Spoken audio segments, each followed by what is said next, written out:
अस्सलाम, this is Faisal and welcome to another video. आज की इस वीडियो में आप सब ने टॉपिक से देख लिया होगा कि हम बात करने जा रहे हैं one of the most important topic जो कि है 7 C's ऑफ बिज़नेस कम्युनिकेशन।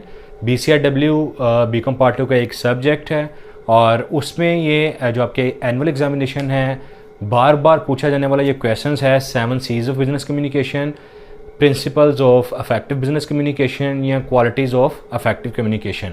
सो एक चीज़ मैं पहले डिस्क्लेमर दे दूँ, ये चीज़ मैं एक पहले से आपको एक नोट दे दूँ कि इन वीडियोस को बनाने का जो मकसद है, आप में से बहुत सारे बच्चे कहेंगे ये जो आप बता रहे हैं वो तो ऑलरेडी बुक्स में हैं, हम तो बुक से पढ़ सकते हैं। तो आप बिल्कुल बुक से पढ़ सकते हो, इतने ज़्यादा टॉपिक्स होते हैं, आपको क्रैम करना पड़ेगा, उसको रटा मारना पड़ेगा। मेरी वीडियोस बनाने का मकसद ये होता है कि आपकी बुक में लिखी हुई जो चीज़ है उसका एसेंस बता दिया जाए, आपको किसी पॉइंट का क्रक्स बता दिया जाए, आपको किसी हेडिंग का जो है वो मफहूम बता दिया जाए, ताकि आपको उस चीज़ को रिमेंबर करना, माइंड में रखना, याद करना आसान हो जाए। क्योंकि इन द एंड जब आप पेपर में बैठे होते हो तो बहुत सारी चीज़ें आप क्रैमिंग करके गए होते हो और वो देयर आर चांसेस कि वो आप कोई ना कोई टॉपिक उसमें से स्किप कर जाओ। इसलिए साथ ये जो 7 C's इनको क्यों कहा जाता है, क्योंकि जितने ये क्वालिटीज़ हैं, ये प्रिंसिपल्स हैं, दे all start from the alphabet C। ये C से स्टार्ट होते हैं, तो एक एक करके हम इनको डिस्कस कर लेते हैं। As you already know, communication plays a very important role in the world of business. To communicate easily and effectively one should apply some principles and these principles are 7 in all. ये 7 हैं और सब के सब जो है they all start from the alphabet C। सबसे पहला जो है उसके ऊपर बात कर लेते हैं। सबसे पहला आपका जो 7 C's ऑफ बिज़नेस कम्युनिकेशन है, उसमें जो पहला C है वो है आपका क्लैरिटी का। अब क्लैरिटी में आप क्या लिखोगे? क्लैरिटी एज द नेम सजेस्ट कि आपका जो मैसेज है वो क्लियर होना चाहिए, ठीक है। The receiver should receive the same message which या sender wants to communicate. For example, अगर मैं कोई बात करता हूँ तो मेरा जो सुनने वाला है उसको वो मैसेज उसी तरह से कम्युनिकेट हो या उसके वही वो मतलब ले या मानिए उसके जहन में बने जो मेरे माइंड में है, that I have in my mind, ठीक है। तो क्लैरिटी जो है, अच्छा, अब क्लैरिटी किस तरह से आती है? क्लैरिटी आती है कि आप सिंपल और शॉर्ट वर्ड्स यूज़ करो, ठीक है। आपका मैसेज जो है वो बिल्कुल क्लियर होना चाहिए। Avoid using jargons. अब जार्गन्स क्या है? जार्गन्स वो अल्फाज हैं जिनके मानी जो है वो डिफरेंट, आप कह लें जोग्राफीज़ में डिफरेंट होते हैं। पाकिस्तान में उस चीज़ का और मतलब होगा उस वर्ड का, और अगर इंडिया या हम यूरोपियन कंट्री की बात करें तो वहाँ पे उस वर्ड को डिफरेंट तरीके से लिया जाता होगा, ठीक है जी। पहला था क्लैरिटी। क्लैरिटी के बाद अगर हम अगले पॉइंट की बात करें तो वो हमारे पास है करेक्टनेस।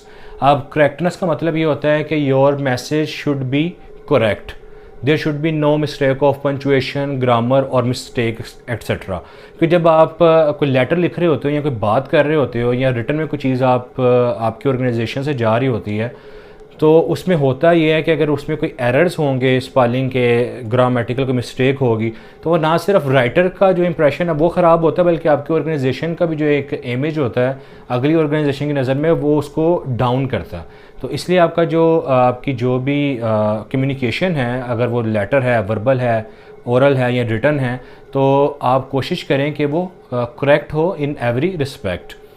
तो ये सेकंड था।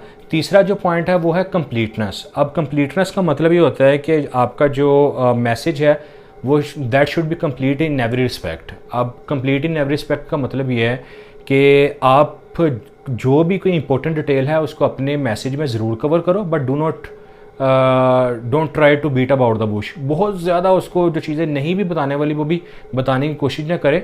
Try to include only the relevant details, ठीक है। तो ये कंप्लीट था। उसके बाद एक इम्पोर्टेंट और जो ज़रूरी इसमें जो इसका प्रिंसिपल है वो है conciseness.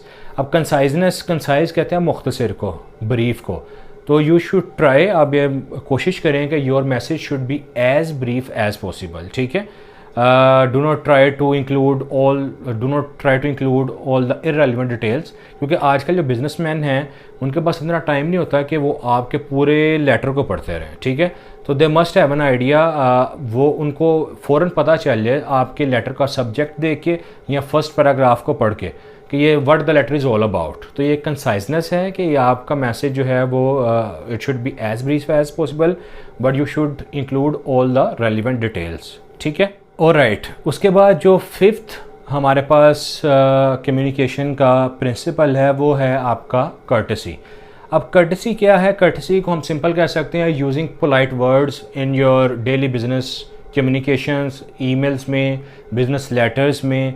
Do not use harsh words, क्योंकि आप अगर हार्श वर्ड्स यूज़ करोगे तो आप कभी भी आपके जो कस्टमर्स हैं, आपकी कोई थर्ड पार्टी है, आपका कोई वेंडर है, आपके कंज्यूमर्स हैं, उनको कभी भी आप कन्विंस नहीं कर सकते, ठीक है? Because everyone likes the polite words. अगर आप पोलाइट वर्ड्स अच्छे तरीके से अगले बंदे को जो है वो एड्रेस कर रहे होगे तो चांसेस ज़्यादा हैं कि वो आपका जो कस्टमर है वो आपका, या पोटेंशियल कस्टमर है वो आपके रेगुलर कस्टमर में कन्वर्ट हो जाए। तो ये this is all about from the point courtesy. Courtesy के बाद आता है कंसिडरेशन। अब कंसिडरेशन जो है ये भी एक प्रिंसिपल है बिज़नेस कम्युनिकेशन का। इसमें हम क्या करते हैं, आपने बाज़ लेटर, बाज़ आप मूवीज़ या वीडियोस देखते हो, या आप किसी से बात कर रहे होते हो, तो वो आपने देखा होगा, नोट किया होगा, उनका सारा फोकस जो है वो अपने ऊपर होता है। मैंने ये किया, मैं उस वक्त यहाँ गया, हमारी कंपनी ये कर रही है, हमारा बिज़नेस ये कर रहा है, हम ये करने जा रहे हैं। मतलब उनका सारा का सारा जो फोकस होता है वो आई एंड वी के ऊपर होता है। बट कंसिडरेशन हमें ये बताता है कि try to focus on you instead of I and we, कि आप अगले बंदे को फोकस दें, आप अगले बंदे की बात पे अहमियत दें, आप अगले बंदे को बताएं। फॉर एग्जांपल अगर आप इसको लेटर लिख रहे हैं तो आप ये ना बताएं उसको इतना ज़्यादा कि मेरी प्रोडक्ट ये कर देगी, इसकी प्राइस ये, इसकी क्वालिटी ये। आप अगले बंदे के पॉइंट ऑफ व्यू से आप अगले बंदे को जो है वो उसके शूज़ में जाके देखें कि उसके लिए वो प्रोडक्ट जो है वो कितनी अहम है, उसको उसके क्या बेनिफिट्स होंगे, ठीक है? तो ये कंसिडरेशन में ये होता है कि try to give importance to your receiver, to your reader, कि जो पढ़ने वाला है उसको उसमें से कोई चीज़ जो है वो अपने लिए फील हो, बजाय कि आप अपनी ही बात करते जाएं। और लास्ट जो प्रिंसिपल है बट नॉट द लीस्ट वो है आपका कंक्रीटनेस। इसका मतलब ये होता है कि your message should be unvague and concrete and specific, कि आपका मैसेज जो है उसमें वज़न होना चाहिए। आपका जो मैसेज है उसके थ्रू अगले बंदे को आप कोशिश करेंगे जो भी आपका जो आप बात समझाने की कोशिश कर रहे हैं वो उसको समझ आ जाए। आपका जो मैसेज है या लेटर है उसके अंदर जो पैराग्राफ है there should be cohesion in them, कि आपका अगर एक पैराग्राफ है तो उसका दूसरे के साथ लिंक बन रहा हो। ये ना कि ऊपर आपने कोई और बात की और नीचे आप सिरे से डिफरेंट बात कर रहे हैं, फिर तीसरे पैराग्राफ में कोई और या आप किसी और सेंस में बात कर रहे हैं। तो आपका जो कंक्रीटनेस का मतलब ये होता है कि your message should B definite and clear, ठीक है? रीडर को पढ़ते ही पता चल जाए कि जो लेटर है वो किस बारे में लिखा गया। सो ये 7 प्रिंसिपल्स थे इफेक्टिव बिजनेस कम्युनिकेशन के। मैंने इनको आसान लफ्ज़ों में बताने की कोशिश की है। वीडियो थोड़ी सी लंबी हो गई है, माफ़ कीजिएगा इसको आप, लेकिन बहुत इंपॉर्टेंट और मैंने क्रक्स एसेंस बताने की कोशिश की है। आई होप आपको पसंद आएगी। जाते जाते अगेन मैं आपको रिक्वेस्ट करूँगा चैनल को सब्सक्राइब कर दें, बेल आइकन नोटिफिकेशन ऑन कर लें ताकि आपको मेरी आने वाली वीडियोज़ को नोटिफिकेशन मिलते रहें। फिर से मिलता हूँ किसी एक ऐसी वीडियो के साथ, तब तक के लिए अपना बहुत ख्याल रखिएगा। टेक केयर, अल्लाह हाफिज़।